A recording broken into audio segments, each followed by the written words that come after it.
Bienvenidos a la sección de Enigmas y Misterios de Podcast 10 Minutos Más. Con ustedes, Leonardo Jiménez. Hoy vengo a hablaros de la ansiedad dentro de la escritura. Cuando la angustia crea literatura. Porque hay escritores que no solo narran historias, se narran a sí mismos y lo hacen desde dentro, desde el alma, desde el corazón, desde donde corroe, desde esa tormenta interna que no siempre tiene un nombre que podamos describir. La ansiedad ha sido en muchos casos el motor secreto de muchas historias y de algunas de las obras más poderosas de la historia de la literatura. Por lo tanto, no estamos hablando de un tema decorativo, ornamental, sino más bien de una confesión, de una estructura, un latido invisible que da ritmo a cada frase que escribimos. Cuando pensamos en la angustia convertida en palabra, el primero que aparece, casi de forma inevitable, es Franz Kafka. Franz Kafka y su metamorfosis. Porque lo más revelador de Kafka no está en sus novelas, está más bien en lo que escribía cuando nadie le leía. En sus diarios, en sus cuadernos privados, en ellos aparece una mente atormentada que duda de todo, incluida su propia capacidad de escribir, con un síndrome no solo de ansiedad, sino de cierto impostor. Y aún así, escribía una y otra vez, sin parar, como si no existiera otra salida, como si no hubiera otra alternativa. El 8 de diciembre de 1911 dejó anotado algo que lo explica todo. Y dijo así: tengo un gran deseo de sacar completamente de mí, mediante la escritura, todo ese estado de ansiedad en el que me encuentro. Y así como ese estado viene de las profundidades de mi interior, hundirlo también en las profundidades del papel. Y luego añadió una frase que resulta casi más importante que todo lo anterior. No es un deseo artístico. ¿Y quién no ha escrito desde esa ansiedad? Desde esa falta de ambición literaria, sino de más bien desde la supervivencia. En la metamorfosis, como bien sabéis, Gregor Samsa despierta convertido en insecto sin explicación, sin lógica, sin salida posible. Esa sensación, la que de alguna manera ha cambiado radicalmente y nadie sabe cómo ni por qué, por la estrategia que sigue el escritor, que lo hace de manera formidable y memorable, no es solo un recurso narrativo, es la traducción más fiel que Kafka pudo hacer de su propio estado interior. Era como se sentía él atrapado en forma de ese insecto que nos describía, en una manera grotesca de explicar su forma interior, su estado anímico. Y en sus últimos diarios, casi un año antes de morir, escribió algo más. Cada vez más angustiado cuando escribo, cada palabra se convierte en lanza dirigida contra el que habla. Aún así, Kafka siguió escribiendo. Y esa es quizá la cosa más kafkiana de toda su vida. También conocéis al genio de Providence. Hablo de Howard Phillips Lovecraft.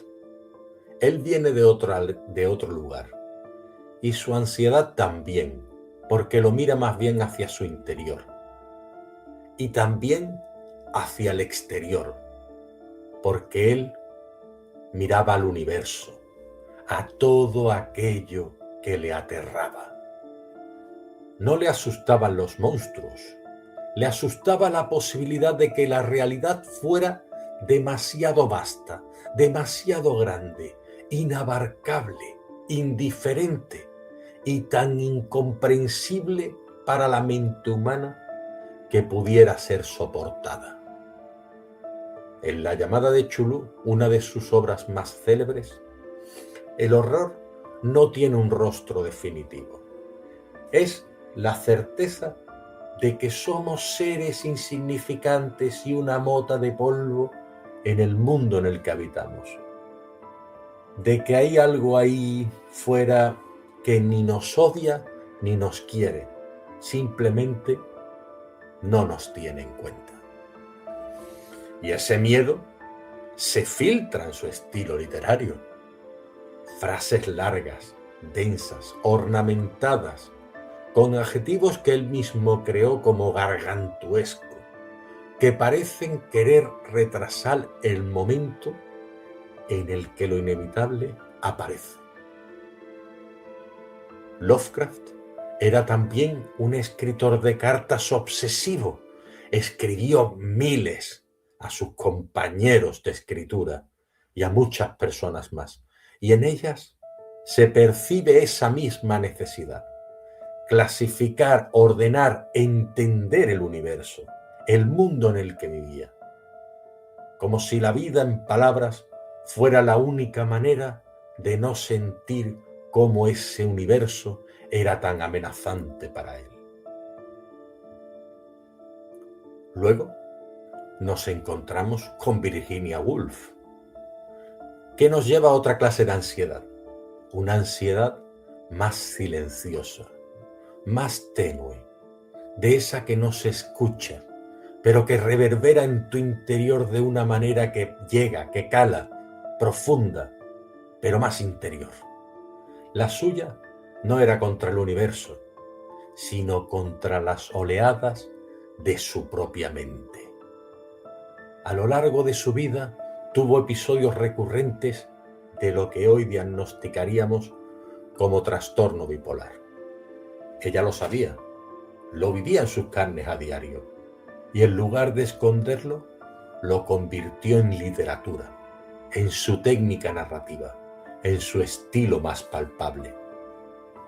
En La señora Dalloway, los pensamientos fluyen sin interrupción, continuos, saltando de una conciencia a otra, mezclando el presente con el pasado y lo pequeño diminuto con lo grande y enorme.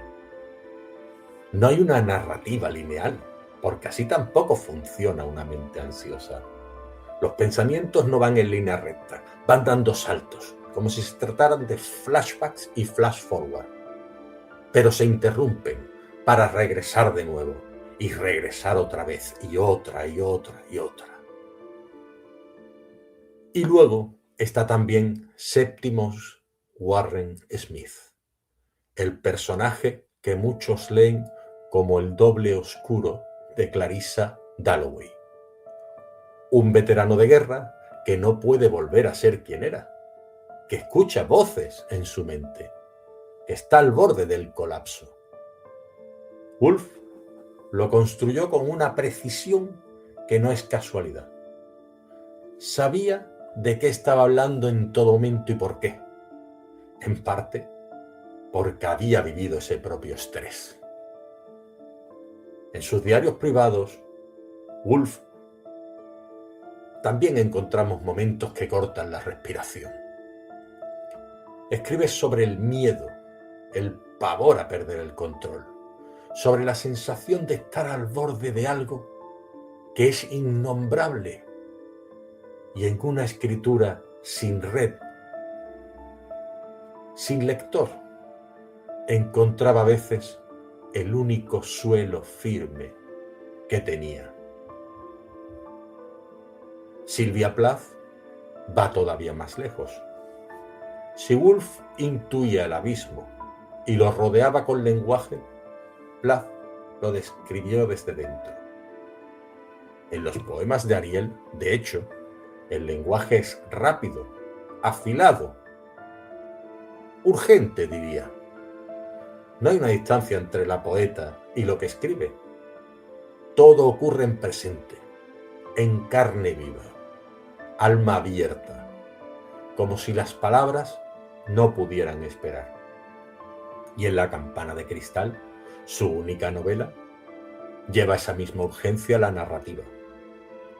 Su protagonista, Esther Greenwood, que es ella misma apenas disfrazada de personaje, describe estar atrapada bajo una campana de vidrio y ve el mundo con total claridad, pero desde dentro, sin poder respirar, asfixiándose. El aire siempre es el mismo, viciado, circular, sin salida. La novela se publicó en enero de 1963, bajo seudónimo. Un mes después, Plath murió. Es difícil leer ese libro sin pensar en eso, pero también es posible leerlo como lo que también es, uno de los retratos más vivos y precisos que existen de cómo se siente la mente humana cuando el mundo exterior deja de tener un sentido propio. Y luego tenemos a Fernando Pessoa, que lleva todo esto a un terreno diferente, más extraño, incluso quizá más radical. Porque Pessoa no solo sentía ansiedad ante el mundo o ante sí mismo, la sentía ante su propia identidad. Creó decenas de heterónimos, autores ficticios con nombre propio, biografía, estilo literario y visión del mundo completamente distintos entre sí. No era un juego, era una necesidad, una forma de habitar su propia fragmentación. El libro del desasosiego es la obra donde eso se hace más visible. Una colección de más de 500 fragmentos sin un orden definitivo, escrito a lo largo de décadas, que el propio Pessoa describió en una carta con una sola palabra repetida. Fragmentos, fragmentos, fragmentos. Fragmentos de una mente posiblemente fragmentada por esa ansiedad que le corroía. No es un libro que se pueda resumir, es un estado de ánimo sostenido a lo largo de cientos de páginas. La melancolía no como episodio, sino como un clima permanente que se aferra a la piel, que impregna todo lo que está el lector sintiendo. La soledad no como circunstancia, sino como una condición de existir. ¿Quién no la ha sentido alguna vez esa soledad? Esa soledad incontrolada, esa soledad no buscada. Y esa angustia, esa sensación de que uno nunca termina de encajar del todo en ningún sitio, ni siquiera dentro de sí mismo, como si siempre estuviera formando parte de un rompecabezas e intentando formarlo. Y eso resuena todavía hoy con una claridad pasmosa que no debería sorprendernos tanto como lo hace. Y lo que tienen en común todos estos escritores no solo es que sufrieran esa ansiedad, es que encontraron en la escritura una forma de darle estructura, no de curarla, sino de sobrellevarla, de hacerla visible, de convertir ese caos interior en algo que puede leerse, que se sostiene, que se reconoce. Porque la ansiedad en sus obras no es solo un tema, es, como decía antes, una estructura sostenida que forma parte de los pilares. Está en el ritmo de las frases, en las interrupciones, en las obsesiones de los personajes, que regresan continuamente, en las frases que no llegan a terminar, en los silencios que se acumulan creando una atmósfera difícil de igualar. Kafka se interrumpía continuamente. Woolf saltaba de una conciencia a otra. Plath escribía como si no hubiera tiempo, y Pessoa fragmentándose en decenas de voces que nunca llegaron a fundirse en una misma.